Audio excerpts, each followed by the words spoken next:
Ang pagunlad ng komersyo sa Pilipinas ay hindi lamang nakasalalay sa mga naglalakihang korporasyon na nagbebenta ng mga bagong produkto, kundi maging sa mga negosyong nagbibigay ng solusyon sa pang-araw-araw na pangailangan ng mamamayan at ng pagkumpuni ng mga personal na kagamitan. Isang konkretong halimbawa nito ay ang Mr. Quickie, isang pambansang tatak na kilala sa mabilis at dekalidad na pagsasayos ng mga sapatos, bag at pagdodoble ng mga susi. Ang kasaysayan ng kumpanyang ito ay sumasalamin sa kulturang Pilipino na nagpapahalaga sa mga ari-arian at madiskarte sa buhay sa pamamagitan ng pagtitipid.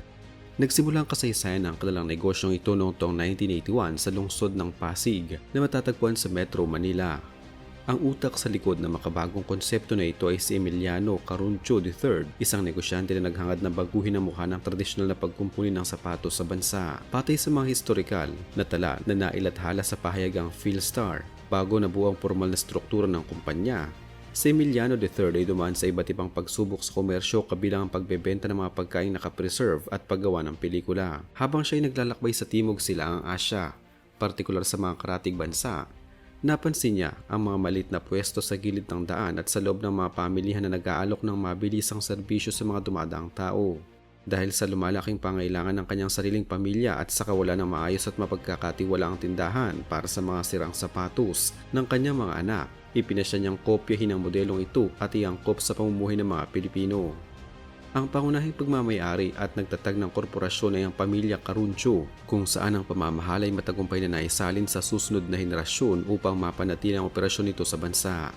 Sa kasalukuyan, ang pamumuno bilang CEO ng Mr. Quickie Corporation ay hawak ng kanyang anak na si Emiliano Caruncho IV na kilala rin sa tawag na Nino Caruncho, ayon sa impormasyon mula sa kanyang profile sa LinkedIn.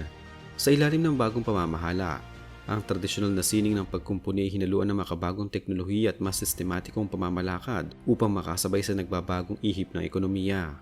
Ang pamilyang ito ang nagpapanatili sa pangalan ng establishmento bilang isang ganap na korporasyon na rehistrado ng Pasig City, kung saan matatagpuan din ang kanilang pangunahing tanggapan at bodega ng mga supply. Ang pagmamayari ng pamilya Caruncho ay nananatiling matatag sa pamamagitan ng pagpapatupad ng sistema ng prangkisa o franchising upang mas mapalawak pa ang bilang ng kanilang mga sangay sa iba't ibang dako ng arkipelago. Naging sikat ang tatak na ito noong dekada 80 hanggang dekada 90 dahil sa pagpapakilala ng konsepto ng profesionalisasyon sa isang industriya na dati ay itinuturing na informal. Bago lumitaw ang mga formal na pwesto ng kumpanya, ang mga Pilipino ay umaasa lamang sa mga gumagalang sapatero sa mga kalsada at sa loob ng mga pampublikong palengke. Sa pamamagitan ng paglalagay ng mga malilinis, maliwanag at unipormadong mga kiosk sa loob ng mga modernong shopping mall, nagkaroon ng mga mamimili ng kapanatagan ng loob na ang kanilang mga mamahaling sapatos at bag ay hindi mawawala o masisira.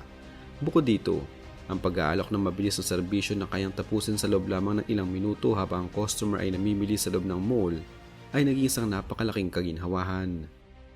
Ang paggamit ng mga dekalidad na materyales na imported at ang pagbibigay ng garantiya o resibo sa bawat gawa ay nag-angat sa antas ng tiwala ng publiko na naging susi sa mabilis na pag-usbong ng katanyagan nito. Isang kapansin-pansing katangian ng mga pisikal na tindahan ng korporasyong ito ay ang kanilang stratehikong lokasyon na madalas matatagpuan sa basement o pinakailalim na palapag ng mga malalaking shopping mall sa bansa. Ang disenyong ito ay hindi isang aksidente kundi isang praktikal at matalinong desisyon sa panig ng pangasiwaan ng mall at ng mga may-ari ng negosyo. Ang mga gawaing tulad ng paggugupit ng mga bakal para sa susi, pagpupukpok ng mga martilyo sa swelas ng sapatos at ang paggamit ng mga malalakas na pandikit ay lumilikha ng ingay at masangsang na amoy ng kemikal. Kung ang mga kiosk na ito ay ilalagay sa itas na palapag kung saan naroon ang mga mamahaling tindahan ng damit at mga kainan, ang ingay at amoy ay makakasira sa karanasan ng mga mamimili. Ang basement ay pinakaangkop na lugar upang ihiwalay ang mga ganitong uri ng maingay na serbisyo, habang nananatili itong malapit sa mga paradahan ng sasakyan at mga pampublikong sasakyan kung saan madaling dumaan ng mga tao upang mag-iwan o kumuha ng kanilang mga kagamitan. Sa pagpasok ng makabagong milenyo, partikular pagkatapos ng taong 2010, napansin na marami na tila unti-unting nababawasan ng mga pisikal na sangay ng tatak na ito sa mga pamilihan. Ang penomenong ito ng unti-unting pagkawala ay bunsod ng pagbabago sa ugali ng mga mamimili at sa mabilis na pagunlad ng industriya ng fast fashion o mga murang kasuotan. Ang mga sapatos at bag sa kasalukuyang panahon ay nagiging mas mura at madaling palitan, kung kaya't mas pinipili na ng mga tao na bumili ng bagong pares kaysa gumastos para sa pagkumpuni ng lumang gamit.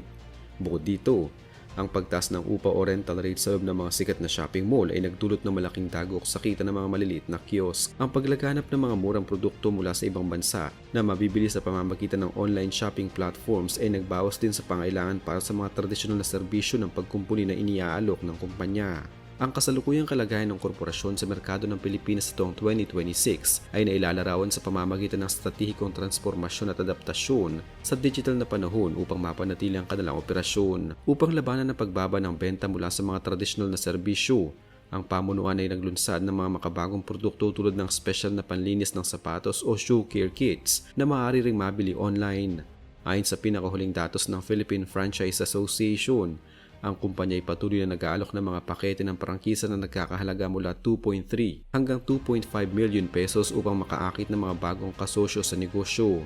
Bagamat mas kaunti na ang kanilang mga nakikitang naglalakihang tintahan, nananatili silang matatag sa pamamagitan ng paglilipat ng kanilang mga pwesto sa loob ng mga supermarket at mga convenience store kung saan mas mababa ang upa ngunit mataas ang daloy ng mga tao. Ang hakbang na ito ay nagpapatuloy na ang tatak ay hindi tuluyang naglalaho kundi nagbabago lamang ng anyo upang umangkop sa makabagong ekonomiya. Ang kompetisyon sa kasalukuyang panahon ay hindi lamang nagmumula sa mga kapwa tindahan ng pagkumpuni, kundi maging sa mga makabagong kompetitor na gumagamit ng mga aplikasyon sa mobile phone para sa on-demand na serbisyo. Ang mga mamimili ngayon ay naghahanap ng mas mataas na antas ng kaginhawahan kung saan ang mga sapatos o bag ay susunduin mismo sa kanilang mga tahanan at ibabalik kapag maayos na. Upang matugunan ito, ang pangasiwaan sa pamumuno ni Emiliano de Fort ay nagsimulang pumasok sa mga pakikipagtulungan sa mga logistikong kumpanya upang mag-alok ng mga katulad na serbisyo sa paghatid. Ang kakayahang magbago at tanggapin ng mga makabagong pamamaraan at pakikipagtransaksyon ang nagiging kalasag ng kumpanya laban sa tuluyang pagkalimot ng publiko. Ang kanilang matagal na karanasan na higit pa sa 4 na dekada ay nagsisilbing pundasyon upang mapanatili ang reputasyon ng tatak bilang pangunahing otoridad sa pangalaga ng mga sapatos sa bansa. Isang mahalagang aspeto na dapat isaalang-alang sa pananatili ng establishmentong ito ay ang usapin sa pagpapanatili ng mga skilled labor o mga mahusay na sapatero na nagtatrabaho sa likod ng mga bawat kiosk. Sa pagunlad ng ibang mga sektor tulad ng business process outsourcing at iba pang mga technical na trabaho, mas kakaunti na ang mga kabataan ang nagpapakita ng interes sa sining ng paggawa at pagkumpuni ng sapatos. Ang kakulangan sa mga bagong henerasyon ng mga artisan ay isang tahimik na hamon na kinakaharap ng korporasyon na maaaring maging sanhi ng pagbaba ng kalidad ng gawa kung hindi matutugunan. Dahil dito, ang kumpanya ay nagpapatupad ng mga internal na programa sa pagsasanay upang matiyak na ang kaalaman at craftsmanship na sinimula noong taong 1981 ay may papasa ng maayos sa mga bagong empleyado upang mapanatili ang mataas na pamantayan ng serbisyo. Ang kahalagahan ng pag-aaral sa kasaysayan ng lokal na tatak na ito ay nakasalalay sa pag-unawa kung paano nagagawang mabuhay ng isang tradisyonal na negosyo sa gitna ng isang agresibong modernisasyon. Ang kwento ng pamilya Caruncho at ng kanilang korporasyon ay nagpapakita na ang tagumpay sa komersyo ay hindi lamang nasusukat sa laki ng unang kapital kundi sa talas ng paningin sa pagkilala sa mga nangangailangan ng ordinaryong mamamayan. Sa kabila ng mga suliranin sa mataas na upa, pagbabago ng kultura ng pagkonsumo at ang krisis sa ekonomiya, ang tatak na ito ay nananatiling isang mahalagang bahagi ng urbanong talasalitaan ng mga Pilipino pagdating sa pagtitipid at pag-aalaga ng mga ari-arian.